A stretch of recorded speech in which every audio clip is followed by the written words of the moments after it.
Yes. You got him to like you. Yes. Why?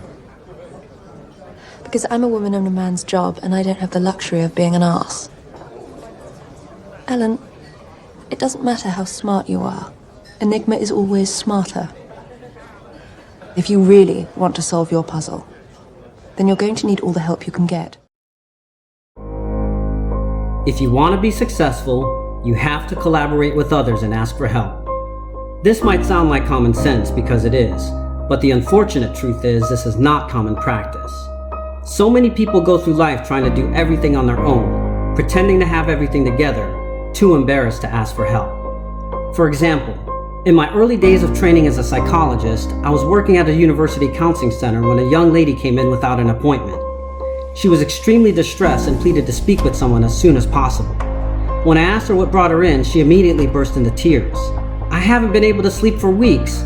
I've been having nightmares about my grandma who passed away a few months ago, and I haven't been able to function." Because she was so distressed and came in without an appointment, my first response was to help her stabilize herself and make sure she was safe. "Has it been so bad that you've been thinking about hurting or killing yourself?" I asked. "No, nothing like that. But I've been missing all of my classes and my grades have really dropped. I wake up crying in the middle of the night and I can't go back to sleep. I just can't function. This isn't like me. I'm a straight A student, I have a lot of friends, and I'm usually pretty strong. I just don't understand what's happening to me." "Have you talked to anyone else about what you've been going through?" I asked. "That's just it. I haven't told anyone." And that was a problem. Sure, she was grieving about the loss of her grandmother, but when she started to have difficulty functioning, she held everything inside and kept it to herself. It might sound surprising that this young lady who had a lot of friends didn't reach out for help, but how many times do we do the same thing? How many times do we try to tackle life's problems or just figure things out on our own? You have a question during class, but you're afraid to raise your hand because you don't want to look stupid. You want to borrow someone's notes, but you're afraid to ask because you don't want to be a burden. You want to start a study group, but you think it'll be too much of a hassle to coordinate everybody's schedules. You've had a crush on someone for a while now, but you're afraid to ask them out for a date. You've been unmotivated to work out lately, but you don't want to find a workout partner or hire a personal trainer. You're struggling with an addiction, but you refuse to reach out to a sponsor. You've been feeling depressed lately, but you keep it to yourself because you don't want anyone to think that you're weak. It's easier to try to get through life on your own because you don't have to be vulnerable. We've all been hurt by someone in the past. Disappointed, betrayed, maybe even violated or abused. Of course, you never want to experience that type of pain again, so you close yourself off and just try to go it alone. However, if you want to be successful, if you want to make your dreams come true, you have to collaborate with others and reach out for help. No one can reach their full potential on their own. We all need one another's help.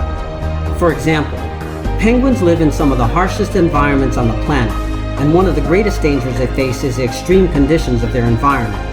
Freezing temperatures can plummet to 40 degrees below zero, and winds can reach up to 120 miles per hour.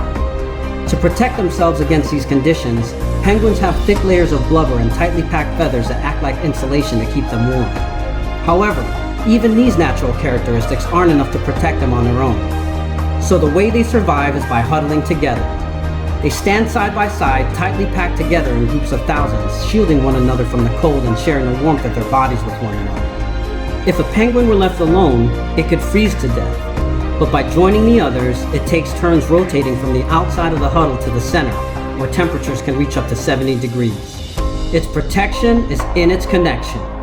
Penguins survive and thrive in some of the harshest environments in the world because they understand the power of collaboration. In the same way, if you want to be successful, you have to collaborate with others and reach out for help. No one who's ever achieved greatness has done it completely on their own. There's tremendous power in the collective energy of family, friends, and community. So harness the power of collaboration to make your dreams come true.